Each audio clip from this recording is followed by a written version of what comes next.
Hello everyone. सो आज हम करने वाले हैं factors affecting economic environment.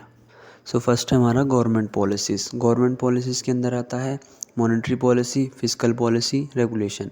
Monetary policy में क्या होता है, आपके जो सेंट्रल बैंक है हमारा आरबीआई, वो रेट चेंजेस कर देता है। एसएलआर हो गया, सीआरआर हो गया, जिससे क्या होता है कि मार्केट के अंदर और इंटरेस्ट रेट चेंज कर देते हैं। इसके अंदर मार्केट के अंदर क्या होता है कि पैसे का कम ज़्यादा होता रहता है। अगर वो रेट घटा देता है तो उससे क्या होता है कि लोग जो हैं वो ज़्यादा लोन लेंगे, ज़्यादा इन्वेस्टमेंट करेंगे, ज़्यादा कंजप्शन करेंगे। अगर वो रेट इंक्रीज़ कर देता है तो उनको लोन लेना महंगा पड़ेगा, ये सब ठीक है। फिस्कल पॉलिसी के अंदर क्या आता है, गवर्नमेंट जो है वो टैक्सेशन कर देती है अपनी स्पेंडिंग। अगर वो ज़्यादा स्पेंडिंग करती है तो लोगों की जो क्या कहते हैं कंजप्शन है वो भी इंक्रीज़ होगा, क्योंकि जो गवर्नमेंट है वो ज़्यादा एक्सपेंडिचर कर रही है। लेकिन गवर्नमेंट कम एक्सपेंडिचर करती है तो इससे क्या है कि लोग जो हैं वो कम करेंगे, क्या करेंगे, अपना कंजप्शन कम करेंगे, क्योंकि गवर्नमेंट इतना एक्सपेंडिचर नहीं कर रही उनके लिए, ठीक है। सो इससे क्या होगा कि ये भी इकोनॉमिक पे इफ़ेक्ट करेगा। रेगुलेशन जैसे कि रूल्स रेगुलेशन लॉज, आपके लॉज हो गए, लेबर लॉज हो गए, ये सब क्या करते हैं, ये बिज़नेस को इम्पैक्ट करते हैं। ज़्यादा स्ट्रिक्ट रूल होंगे तो बिज़नेस पे भी इफ़ेक्ट आएगा, जिसकी वजह से ओवरऑल इकोनॉमी में भी इफ़ेक्ट आता है।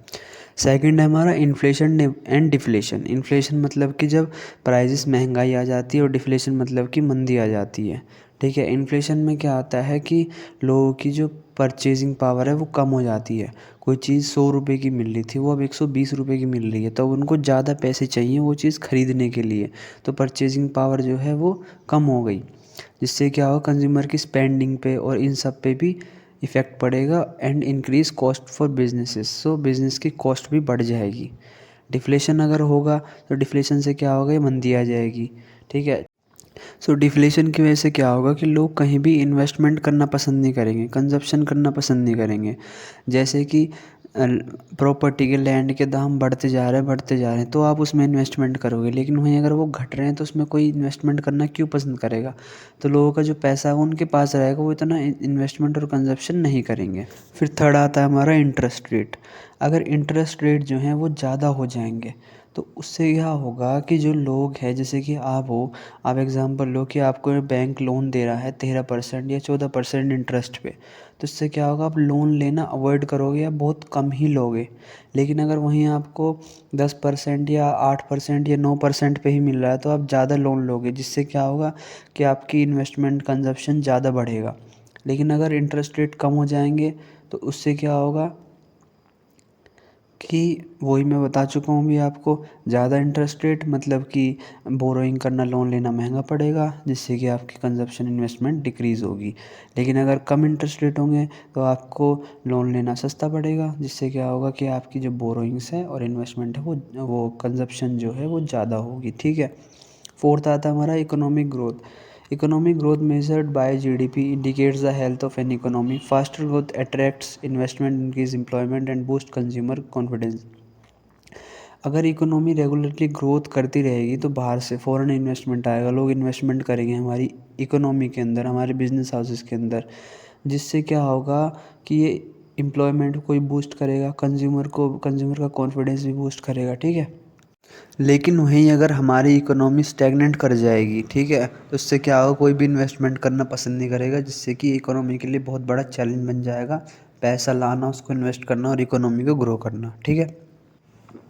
उसके बाद आता है हमारा एक्सचेंज रेट। जैसे कि सोचो कि बाहर का जो $1 है वो अपनी इंडियन करेंसी, $1 का जो है वो 80 रुपीज़ है, ठीक है।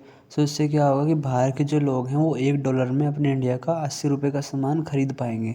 लेकिन वहीं वो घट के अगर $1 की वैल्यू, $1 जो है अपने इंडियन करेंसी की वैल्यू हो जाती है 70 रुपीज़ या 75 रुपीज़ हो जाती है, तो उससे क्या होगा, पहले तो वो $1 दे के 80 रुपये का सामान ले पा रहे थे, लेकिन अब वो क्या कर रहे हैं, $1 दे के सिर्फ 75 का ले पा रहे हैं। तो इससे क्या होगा, ट्रेड में, इंपोर्ट एक्सपोर्ट में भी थोड़ा बहुत इफेक्ट आएगा, ठीक है। उसके बाद आता है global trade and supply chain. The level of trade openness, import export activity and trade agreements significantly impact the economic environment.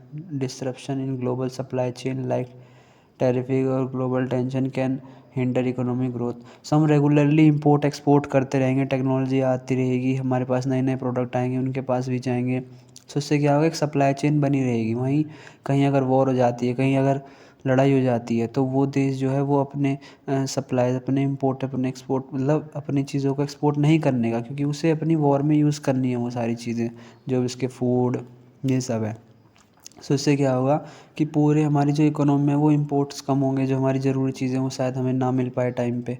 ठीक है। सो ग्लोबल ट्रेड की वजह से इकोनॉमी के अंदर भी इफ़ेक्ट पड़ेगा, क्योंकि दूसरी कंट्रीज़ अगर हमें सप्लाई नहीं कर पाएंगी जो चीज़ें हमें ज़रूरत है, कोई प्रॉब्लम की वजह से, कोई पॉलिटिकल या लीगल जो भी जिसकी वजह से भी वो हमारे देश में इंपोर्ट नहीं कर पाएंगे, तो उससे क्या होगा कि इकोनॉमी की जो ग्रोथ है उस पर भी इफ़ेक्ट आएगा।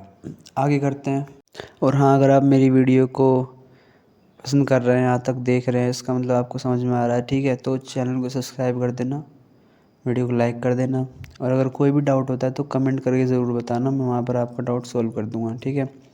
आगे 7th, technology advancement.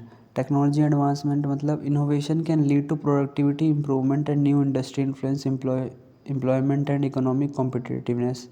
However, rapid technology changes can also displace worker and dispute traditional industries. जो टेक्नोलॉजी एडवांसमेंट है वो भी एक तरीके से हमारी इकोनॉमी के लिए सही भी रहेगा और एक तरीके से नेगेटिव भी इम्पैक्ट करेगा थोड़ा बहुत। जैसे कि रेगुलर टेक्नोलॉजी अपडेट होती रह रही है, उससे क्या होगा, नई नई टेक्नोलॉजी आएगी, नए नए एडवांस फीचर आएंगे, इंडस्ट्री और एफिशिएंटली इफ़ेक्टिवली वर्क कर पाएगी। लेकिन वहीं अगर टेक्नोलॉजी रेगुलरली बार बार चेंज होती रहेगी, तो जो हमारे एम्प्लॉयज़ हैं, जो हमारे वर्कर्स हैं, वो एकदम से उस टेक्नोलॉजी को अडॉप्ट नहीं कर पाएंगे, या बिज़नेस जो है उनका बहुत ज़्यादा खर्चा आएगा उनको सिखाना कि ये टेक्नोलॉजी इस बार नई आई है, ये सॉफ्टवेयर एक नया आया है, इसको ऐसे यूज़ करते हैं। सो रेगुलर टेक्नोलॉजी चेंज होगी, वो भी एक तरीके से इफ़ेक्ट डालेगी इकोनॉमी पे। ठीक है। आगे 8th, natural resources and climate. Availability of natural resources, जैसे कि अगर आपकी कंट्री के अंदर या हमारी कंट्री के अंदर नेचुरल रिसोर्सेज हैं, ठीक है, अच्छे खासे रिसोर्सेज हैं, ऑयल है, मिनरल्स हैं, ठीक है, रॉ मटेरियल है, सारा का सारा जो भी हमें चाहिए, उससे क्या होगा, नेचुरल रिसोर्स की वजह से इकोनॉमी ग्रो करेगी। लेकिन वहीं अगर वो नहीं होते हैं तो इससे क्या होगा, या कम होते हैं तो इससे क्या होगा, हमें दूसरे जो देश होते हैं, दूसरी कंट्री होती है, उन पे ज़्यादा डिपेंडेंट रहना पड़ेगा। सोचो कि अगर एकदम से वॉर आ गई हर कंट्री में, या कुछ कंट्रीज़ में वॉर हो रही है जहाँ से हमें बहुत ज़्यादा इंपोर्ट आता है, उससे क्या होगा कि हम उन पे डिपेंडेंट है, वो तो हमें अब सामान देंगे नहीं, इससे क्या होगा, हमारी इकोनॉमी पे बहुत ज़्यादा इफ़ेक्ट पड़ेगा। ठीक है। बहुत चीज़ों पे, जैसे डिज़ास्टर आ गया, कोई फूड स्कार्सिटी हो गई, हमारे पास इतनी लैंड नहीं है या इतने फूड रिसोर्सेज नहीं है, तो इससे क्या होगा, बहुत बड़ा इम्पैक्ट आएगा इकोनॉमी पे। और क्लाइमेटिक कंडीशन कैसी है यहाँ पर, उसकी वजह से भी। 9th आता है demographics. Population size growth and age distribution affect the labour market, demand of goods services and long term economic sustainability. And ageing population can increase health care cost and strain pension system while younger growing. ठीक है।